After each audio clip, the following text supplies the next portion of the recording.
Hello students. तो last class रे हमें कोन देखथिले रे वायर मीडियम रो तीनटा जाक वायर देखि देथिले twisted pair cable fibre optic cable आ गोटे कोक्सियल केबल तीनटा जाक देखि देथिले। तो आज हमें देखिबा कोन रे वायरलेस ट्रांसमिशन कोन वायरलेस ट्रांसमिशन ले कोन कोन जाउची से गुडा आज हमें देखिबा।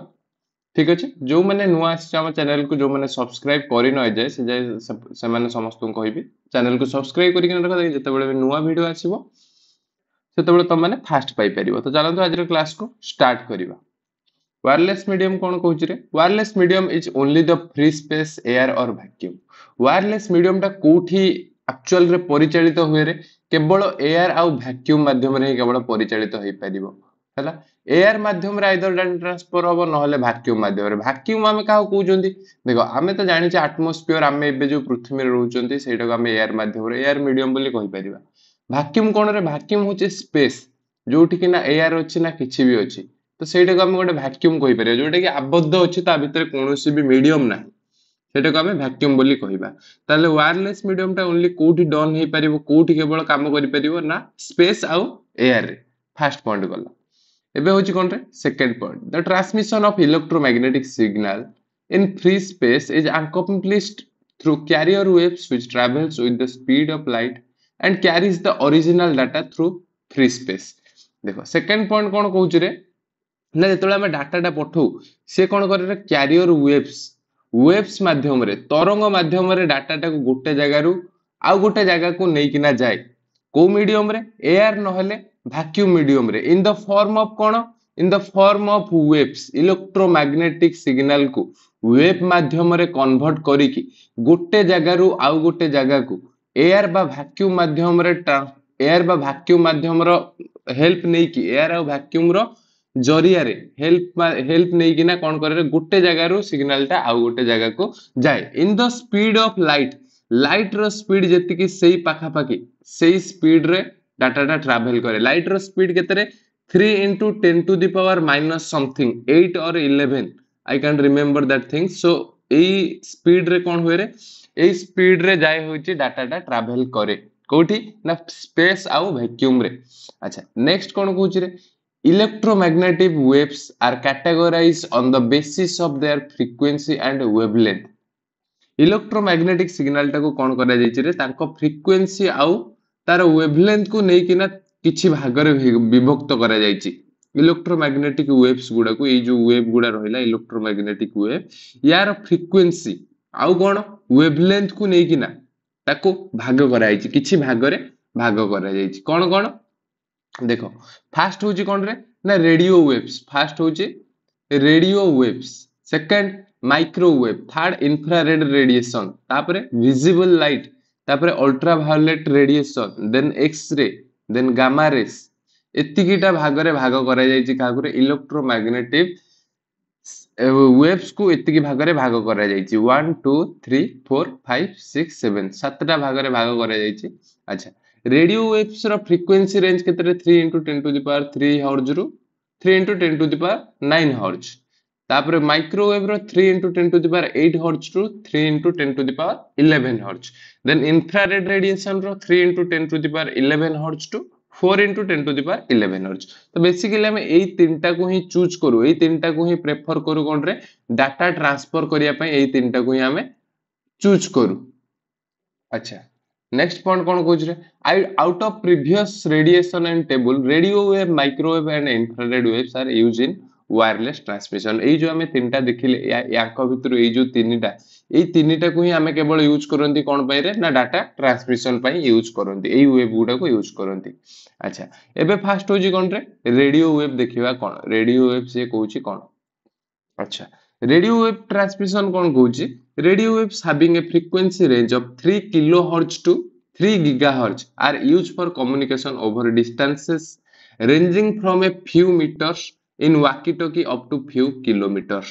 ये जो रेडियो वेव सिग्नल टा यार फ्रीक्वेंसी रेंज फास्ट केते कहूची रे 3 किलोहर्ट्ज रु 3 गीगाहर्ट्ज पर्यंत यार फ्रीक्वेंसी रेंज टा आ कम्युनिकेशन डिस्टेंस केते किछि मीटर रु किछि किलोमीटर जाय जेमिति कि तमे देखिथिबो कोनोसी बड़ बड़ कंपनी हे गेले जेमिति कि जिंदल हो गला, टाटा स्टील पावर प्लांट हो गला। तो यही सब जगार जो सिक्योरिटी गार्ड माने थांती तांको पाखरे गोटे वाकी टोकी डिवाइस थाए रे, गोटे वाकी टोकी डिवाइस थाए। से वाकी टोकी डिवाइस हेल्प माध्यम रे कोन करंती रे, से माने गोटे जगार आर पट गेट, सपोज एटा होची गेट नंबर 1, एटा होची गेट नंबर 2, याका आंका भितर डिस्टेंस होची 1 किलोमीटर नहले 2 किलोमीटर एवला डिस्टेंस थाए।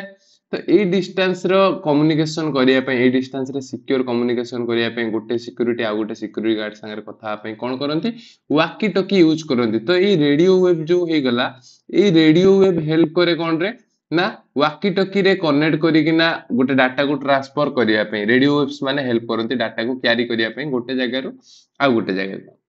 अच्छा, नेक्स्ट पॉइंट कोन कहूछ रे, these wave are easy to generate, can travel long distance and can penetrate buildings easily, that's why they are widely used for communication both indoor and outdoor।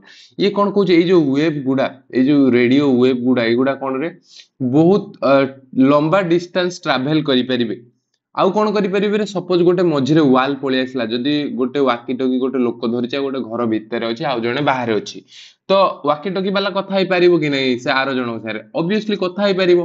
कोन पई ना, एई जो radio wave signal, एई जो radio वेवटा ये कोन करि परिबो, easily penetrate करि परिबो गोटे वाल को। एई जो सिग्नल टा कोन रे इजीली पेनिट्रेट, पेनिट्रेट माने छेद करि किना जाई परिबो, एपट सेपट पार हे किना जाई परिबो। अच्छा, नेक्स्ट कौन होची, सेति पई से गुडा को वाइडली यूज करा जाय कम्युनिकेशन पई बोथ इनडोर आ आउटडोर, घर भितरे घर बाहरे, नहले कोनोसी बड़ बड़ ऑफिस मानकरे हो नहले बाहर एरिया रे हो, तो एई जगह रे सब यूज करा जाय। अच्छा, एग्जांपल ले कोन कहूची, कोन कोन एग्जांपल अछि, एग्जांपल रे cordless phone, amplitude modulation and frequency modulation radio, broadcast, garage doors openers et cetera are example of radio wave transmission. से कोन कहूची, कॉर्डलेस फोन, जो फोन रे कॉर्ड नाही, कॉर्डलेस बिना वायर वाला फोन, जो वायरलेस फोन आमे देखुचंती से गुडा रे रेडियो वेव यूज करा जाय। एएम आ एफएम रेडियो, जो रेडियो आगुरु आसुथला धूम मीठा 93.1 से जो रेडियो जो आसुथला आगुरु आकाशवाणी कटक एमती जो सुबे, तो सेई गुडा रे भी कोन होय रे ना, एई जो रेडियो वेव गुडा को यूज करा जाय। आउ कोन, गैरेज डोर, गैरेज डोर जेमती कि सपोज तमे जाउचो गोटे जगह रे बड़ बड़ मॉल अछि, तो तमे जेतले देखिबो एंट्री करिवो सेतले ऑटोमेटिक डोर गुडा ओपन हे जिवे, तो सेई जगह रे भी एई जो वेव रेडियो वेव को यूज करा जाय। अच्छा, नेक्स्ट कौन कहूछ रे, ता कैरेक्टरिस्टिक्स गुडा देखिबा, रेडियो वेव रो कैरेक्टरिस्टिक्स गुडा देखिबा। These waves propagate uniformly in all directions, so the transmitting and receiving antenna do not need any alignment। से कौन कहूची, सपोज गोटे एंटीना हम एठी बसैले, ठीक अछि, हम गोटे एंटीना एठी बसैले, ए जो सिग्नल टा कोन रे सबु डायरेक्शन ले प्रोपागेटली सबु डायरेक्शन ले कोन होबरे विच्छुरण होइकिना डाटाटा जीवो। सपोज तमे कोनोसी भी a network row A tower कोनोसी भी जगह रे ठिया हिचो, तो तमे रिसीव करि परिबो इजीली, जे कोनोसी जगह रे ठिया हितो, कोन पई ना एटा डायरेक्टली सबु दिगरे पूर्व ऊपर तळ एपट कोण सेपट कोण लेफ्ट राइट सबु कोण रे डाटाटा सेम हिसाब रे विच्छुरण होइकिना थाए। अच्छा, सेति पई कोण गोटे अलाइनमेंट, गोटे सरल रेखा रे भी कहूनी कि सरल रेखा रे रहिबाटा निहाती आवश्यक, जो कोनोसी जगह रे रहिले भी चलिबो हला। अच्छा, less expensive as compare to wire media, less expensive कुछ कोन रे वायर मीडिया रे हमें जो देखिथिले कोक्सियल केबल आउ फाइबर ऑप्टिक केबल, ता तुलना रे एटा होची कोन रे लेस एक्सपेंसिव, टिके कम खर्च हुए एथिरे। अच्छा, देखो वाकी टोकी हमें जो देखुचंदी, वाकी टोकी दीटा जदी डिवाइस हमें किनिबा तो डाटा ट्रांसफर करिया पई कोन होबरे टिके कम खर्च पड़िबो। अच्छा, it offers easy of communication over difficult terrain, difficult terrain माने कोनोसी भी जगह रे उच्चा हो, खाल हो, पहाड़ हो, जंगल हो, झरणा हो, तो एई सब एरिया रे कोन रे इजी हे जाय कम्युनिकेशन करिया पई, गोटे डिवाइस रो आ गोटे डिवाइस को कम्युनिकेशन करिया पई इजी हे जाय एई जो रेडियो वेव हेल्प रे। अच्छा, the transmission can be interfere by motors or other electrical equipment, जेतले देखिबो डाटा ट्रांसफर होतो जदी गोटे हेवी व्हीकल जदी बहुत जोरे नॉइज करूतो, बहुत जोरे साउंड करथियो, जेमति कि एरोप्लेन हे गला, एई सब जो जोहरे जोडा साउंड करंती, एई जो साउंड गुडा रे कोन होय रे ना डाटा पैकेट किछि लॉस हे जाय, ए साउंड रे डाटा पैकेट लॉस हे जाय। तो एई भले जदी कोनोसी भी हेवी व्हीकल जाउची कोनोसी भी ये देकिना, तो जो ट्रांसफर होतो, जो वेव ट्रांसफर होतो, तो ये वेव रो ब्रेक वेब रो ब्रेक होबार चांस बहुत अच्छे, ये डाटा सिग्नल रो ब्रेक होबार भी चांस बहुत अच्छे। नेक्स्ट कौन कहूँ permission from concern authority is required for use of radio wave transmission. Permission दरकार तुमको रेडियो वेव यूज करने गोटे प्रॉपर अथॉरिटी पाखरु तुमको परमिशन आनिबा को पड़िबो, आइदर मे बी सेटा कोनोसी गोटे कंपनी हेताउ किंबा गवर्नमेंट पाखरु परमिशन आनिबा को पड़िबो। Less secure mode of transmission, security level यार कोन रिलेस थाए जे के भी चाहिले हैक करि परिबे, तुम डाटा को चोरी करि परिबे नै परिबे एज कंपेयर टू अदर, तुम डाटा को चोरी करिकिना नहीं पारिबे, सेतिबे एटा होची कोन रे लेस सिक्योर। अच्छा आज क्लास पे एतिके देखिबा, नेक्स्ट क्लास रे कोन रे ना माइक्रोवेव ट्रांसमिशन कोन आउ ता कैरेक्टरिस्टिक्स कोन। जदि तुमे माने नुआ आसीचो आउ गोटे इंपोर्टेंट मेसेज तुमको दे रखिबी, जदि तुमे प्रीवियस क्लास रे देखतिलो कोन रे इथरनेट केबल कोन, कोक्सियल केबल कोन, फाइबर ऑप्टिक केबल कोन, तो एई जिंसटा को तुमको टिके मने रखियो पड़िबो, नोट रे लिखिबा को पड़िबो, बनेबा को पड़िबो नोट रे। तो यही सब जिन तुमको देखा पड़ो। आउ थे कहीदे गोटा कौन इथरनेट केबल रे सिग्नल टा को फॉर्म रे थाए इलेक्ट्रिकल सिग्नल, कोक्सियल रे भी थाए इलेक्ट्रिकल सिग्नल, किंतु fibre optic ray optical signal माध्यम रे बा लाइट सिग्नल माध्यम रे थाए।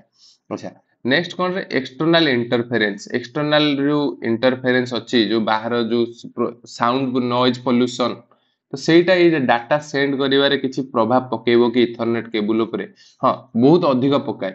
नेक्स्ट कोक्सियल केबल रे बहुत कम पकाए, आउ ऑप्टिकल फाइबर केबल रे बिल्कुल पकाए ही नाही। अच्छा नेक्स्ट होची कोन रे एटेन्यूएशन, एटेन्यूएशन भी यार कोन थाए रे हाई थाए, एथिरे कोक्सियल केबल रे लो थाए, आउ ऑप्टिकल फाइबर केबल रे भी आहुरी लो थाए। अच्छा डाटा ट्रांसफर रेट कोथरे केते थाए, एथिरे 10 एमबीपीएस रो 10 जीबीपीएस पर्यंत डाटा ट्रांसफर हुए कोथरे इथरनेट बा ट्विस्टेड पेयर केबल रे, जो हम पढ़िथिले ट्विस्टेड पेयर केबल सेथिरे 10 एमबीपीएस रो 10 जीबीपीएस, कोक्सियल केबल रे 100 एमबीपीएस, आउ एथिरे कोन रे greater than 100 GBPS optical fibre cable रे डाटा ट्रांसफर हुए। नेक्स्ट होची cost of cable, Ethernet cable बा ट्विस्टेड पेयर केबल रो कॉस्ट केते सबुठु सस्ता चीपेस्ट बोली हमें ताको कहू। नेक्स्ट आउ कोन कोक्सियल केबल रो एवरेज माने चलिबो। नेक्स्ट ऑप्टिकल फाइबर केबल रो एक्सपेंसिव अछि, टिके अधिक रेट अछि समस्त। इंस्टॉलेशन गोटे ये को व्यवहार करबा इथरनेट केबल रे इजी, इथरनेट केबल रे सबुठु इजी हुए, आउ फेयरली इजी कोथरे हुए रे कोक्सियल केबल रे चलिबो कोक्सियल केबल्स रे, आउ ऑप्टिकल फाइबर केबल रे टिके डिफिकल्ट थाए। अच्छा जो मैंने पर्यंत सब्सक्राइब करनो, जदि किसी शिखिलो वीडियो रु देन वीडियो को लाइक करो, जदि कोनोसी जगह रे डाउट होची देन कमेंट करिकिना जणाओ, तुमको निश्चय आंसर प्रोवाइड करा जिवो।